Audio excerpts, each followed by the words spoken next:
Good day, boss. Sana ay mainaritin nyo sa inyong channel itong karanasan ko. Itago niyo lang ako sa pangalang Jay, taga Lapu-Lapu City, Cebu. 26 years old na po ako ngayon. May sariling pamilya at isang anak. Di ko na lang po babanggitin yung barangay namin.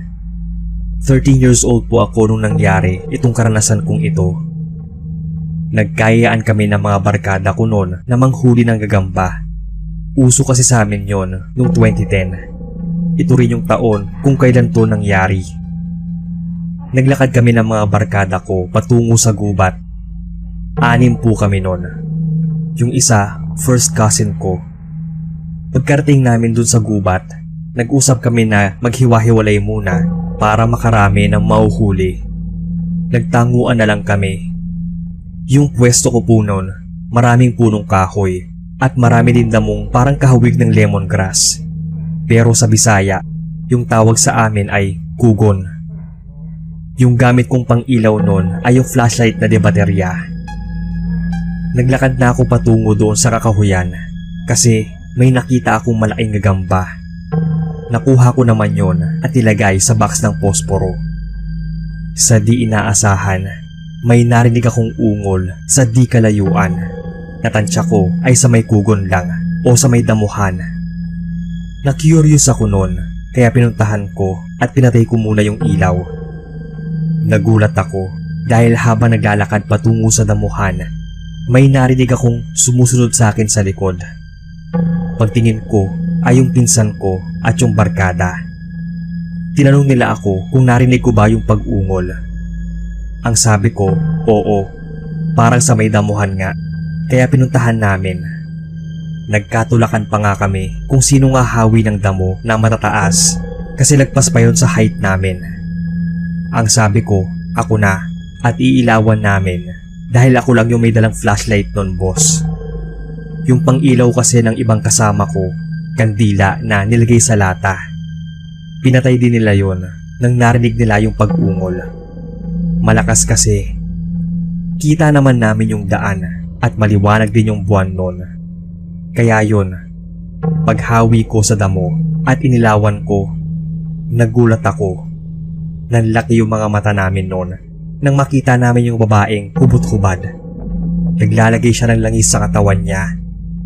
Ang pangit din ng mukha niya na parang pinaghalong nangungulubot na balat ng kambing at aso.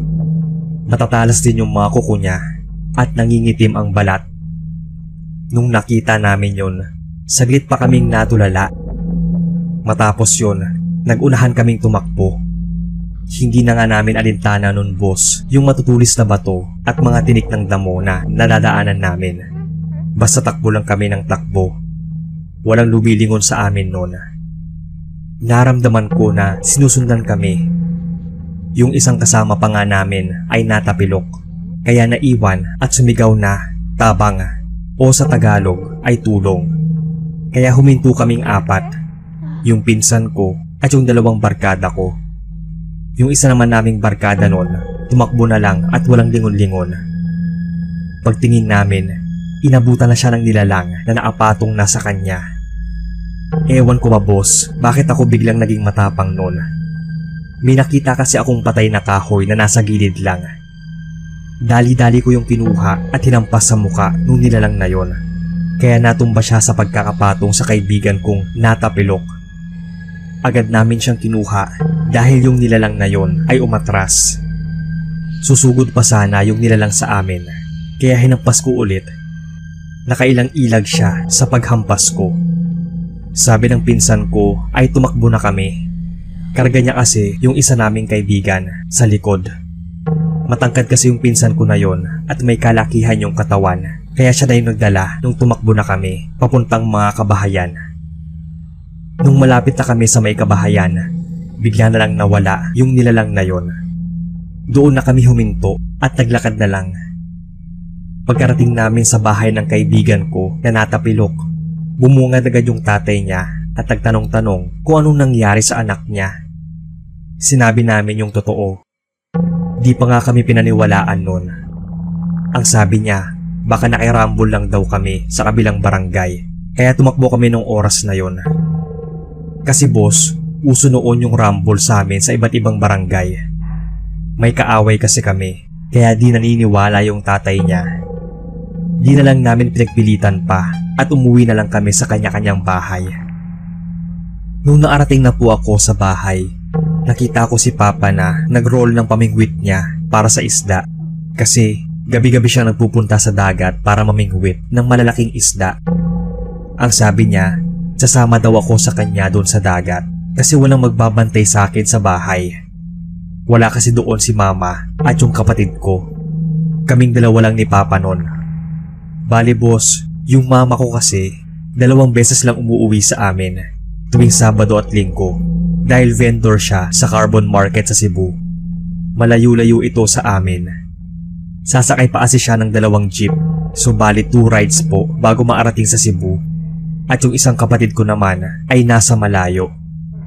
Tumanggi ako noon kay Papa na sumama sa dagat kasi natatakot ako. Baka harangin kami ng aswang na napalo ko ng kahoy. Bago ka kasi maarating ng dagat ay dadaanan namin yung damuhan na matataas at yung mga punong matatayog pa gaya ng balete, tugas at iba pang puno dito sa aming lugar. May ilang kapitbahay naman kami na malalapit lang doon sa bahay namin. Kaya kung may susugod man na aswang ay makakahingi ako ng tulong. Yun ang naisip ko noong mga panahon na yon.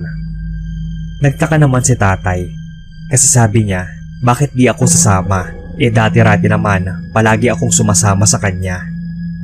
Dahil nga sa nangyari sa amin ng pinsan at mga kabarkada ko noon ay natakot na ako.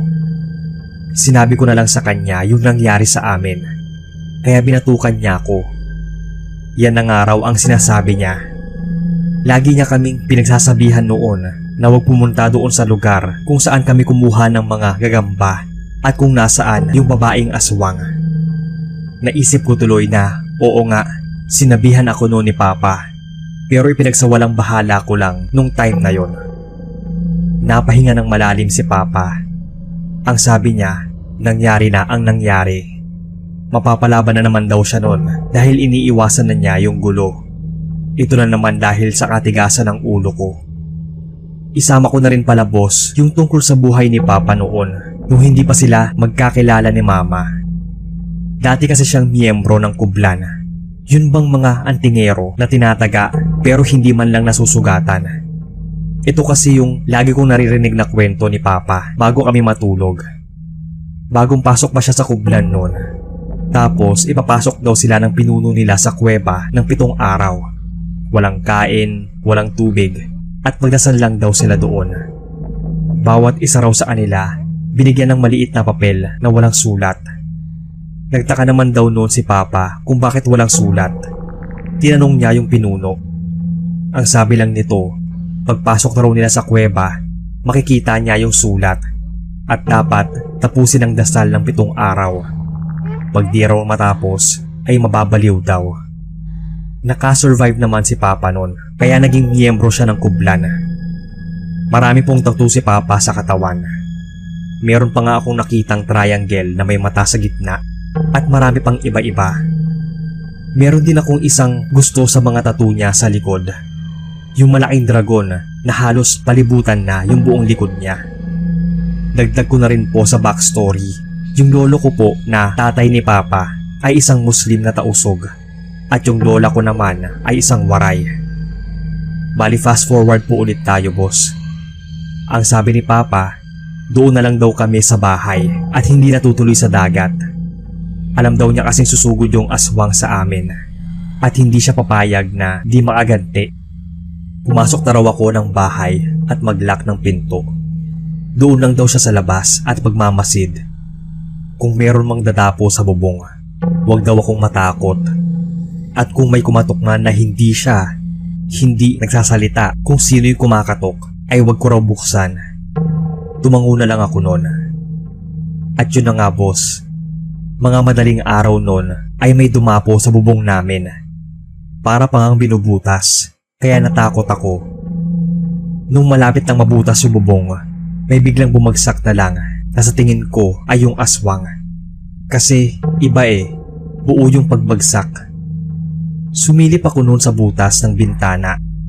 Gawa nga na may butas doon na maliit na sakto lang sa mata. Feeling ko kasi noon ay may bumagsak sa may bintana, kaya sinilip ko. Maliwanag naman din yung buwan, boss, kaya naaninag ko yung nilalang na parang namimilipit sa sakit ang katawan. At sa harap niya ay si Papa. Nakita ko na may binubulong si Papa sa kamay niya. Pagkatapos, binato niya yon sa may nilalang. Nangisay ito at nadinig ko na nagmamakaawa pa sa Papa ko. Nadinig ko yung nagsalita kahit garalgal yung boses. Ang sabi nito, pakawalan daw siya. Di daw niya alam na anak pala ako ni Zahid, na itago na lang natin sa pangalang yan yung tatay ko. Sinabi niya sa aswang na wag na niyang tutugisin ang anak niya bago niya ito pakawalan. Binantaan pa nga ni Papa yung nilalang na yon na kung gagalawin daw ulit ako o sino mang tao sa barangay namin ay papatayin daw niya ito, pati ang angkan nila. Kaya yon, parang kidlat na mabilis naglaho yung aswang sa dilim. Nung nakita kong wala na yung aswang ay lumabas ako at tinanong si Papa kung kilala ba niya yung aswang. Ang sabi niya ay oo. Ang sabi pa nga niya, napatay daw niya yung tatay at tiyuhin ng aswang na nanalasa sa Mindanao. Hindi ko na lang po babanggitin kung saan yung lugar, boss, para na rin sa mga naninirahan doon. Ang sabi pa ni Papa, manunugis daw sila ng aswang noon sa Mindanao at Kabisayaan dahil nung kabataan niya, marami daw aswang na naghahasik ng lagim. Kaya marami-rami na raw siyang napatay na aswang. Tumigil lang siya nung nakilala niya si Mama. Sa ngayon, boss, matanda na si Papa. Nasa 60 plus na. At itinuturo niya yung kaalaman niya sa akin. Pero hindi naman lahat. Pero balang araw, malalaman ko rin ang lahat ng yon. Hanggang dito na lang po ang kwento ko, boss. Maraming salamat sa pagbabasa. At sana ay maikwento nyo rin ito sa channel ninyo. More power, boss.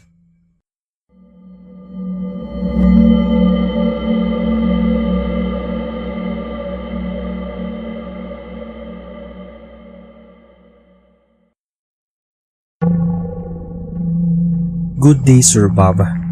Tawagin na lang akong AG from Tanay Rizal.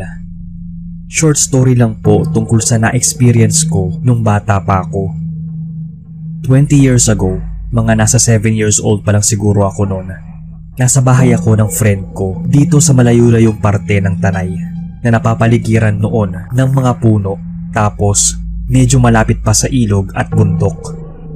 Magkakalayo ang mga bahay noon. Nag-overnight ako noon sa bahay ng ninang ko at yung friend ko na si Trish. Kasi may pinuntahang lamay yung parents ko that time. Kaya doon muna ako. Kakatapos lang namin kumain noon ng dinner. Mga 7 PM yata yon. Nang may nakita ako sa may bintana dun sa kaliwang side kung nasaan yung dining table, na parang mabilis na tumakbong hayop sa may likod ng puno. Mga ilang metro lang yung layo mula sa bahay. Hindi ko ma-describe yung itsura niya noon kasi parang apat yung mga paa niya na parang aso na malaki. Basta, mabilis lang kasi siyang dumaan at rinig ko yung kaluskos. Tinanong ko si Trish noon kung nakita ba niya yung hayop sa labas. Hindi naman daw. Ang sabi ni Ninang ay wala lang yon at mag-prepare na raw kami sa pagtulog. Nasa kwarto na kami noon. Siguro bandang magte-10 PM na. Hindi ako makatulog kasi namamahay. Nang may narinig akong parang umuungol sa labas. Mahina lang yon pero malalim. Hindi siya ungol ng isang aso. Isa pa, wala din namang aso sa area ni Trish noon.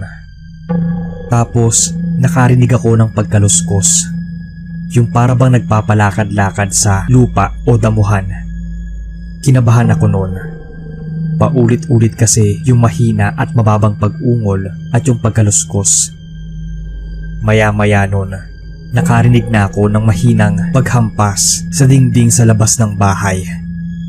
Gawa naman sa semento, kahoy at yerong bubong yung bahay ni Trish nun. Mahina lang yung paghampas, yung parang hinahampas mo yung ulo mo o yung katawan mo sa dingding. Parang ganon. at paulit-ulit siya. Kinikilabutan na ako noon. Sisilip sana ako noon sa may bintana kahit na kinakabahan. Nang bigla na lang noon nagising si Ninang at dali-daling lumapit sa may bintana ng kwarto kung nasaan kami. Tapos sumigaw siya ng magpatulog ka naman. Kilala kitang hayop ka. Matapos noon ay tumahimik yung pag-ingay mula sa labas. Hindi na naulit pa yung ganoong insidente hanggang sa makauwi ako. After how many years, nung tumanda-tanda na kami, napagkwentuhan namin ni Trish yung nangyari nung minsan mag-overnight ako sa bahay nila noon. Sumabat yung ninang ko sa usapan namin at nakwento nga niya na aswang daw yung nakita ko nung hapunan at yung narinig ko nung nasa kwarto na kami. Ang sabi naman niya, wala na raw yung pinaghihinalaan niyang aswang dun sa bahay nito nung minsang mapadaan siya. Kaya wala na yung gumagalang nilalang doon sa lugar nila. That time, hindi pa rin ako makapaniwala na nakasaksi at nakarinig na ako ng aswang. Pero mas lalo lang tumibay yung paniniwala ko doon nung nag-start na akong makinig ng mga true Pinoy horror stories sa podcast at YouTube. Dahil sa marami na ring accounts ng mga naranasan nila tungkol sa aswang na mas matitindi pa kesa sa naranasan ko. Ito lang po ang story ko for now, Sir Bob. I hope marinig ko ito sa inyong channel.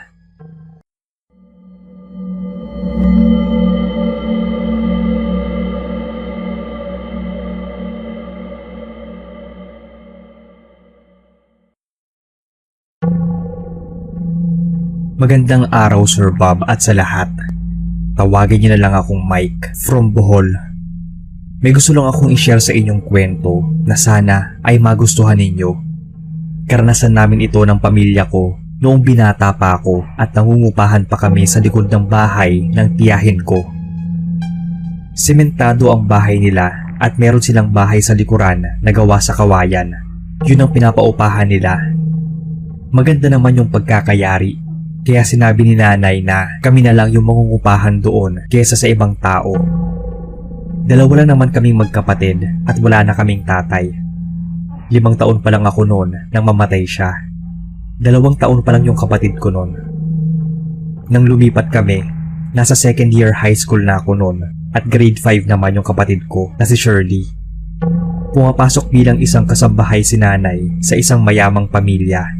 Kaya kadalasan ay kaming magkapatid lang noon ang naiiwan sa bahay.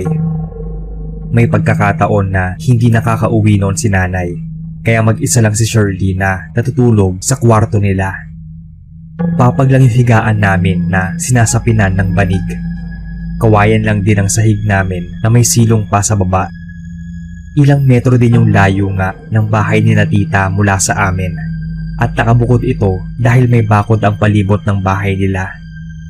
Ibig sabihin ay open ang bakuran namin sa likod. Masakit man isipin pero may pagkamatopobre kasi ang napangasawa ng tiyahin namin na kapatid ni tatay. At dahil patay na nga si tatay ay parang wala na rin silang pakialam sa amin.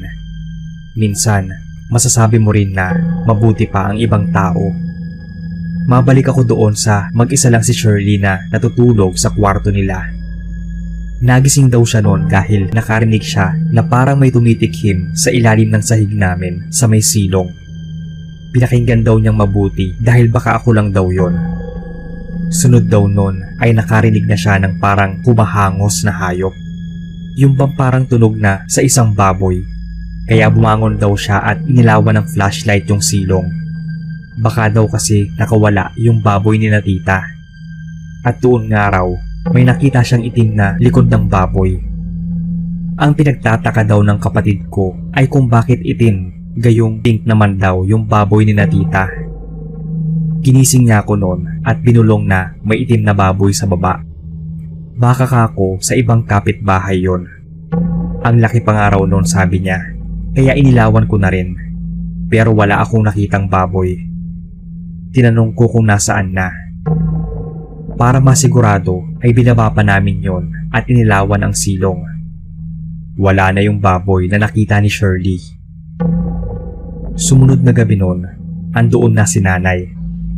Ako naman ang nagising dahil parang may kumukutkot sa lupa sa baba.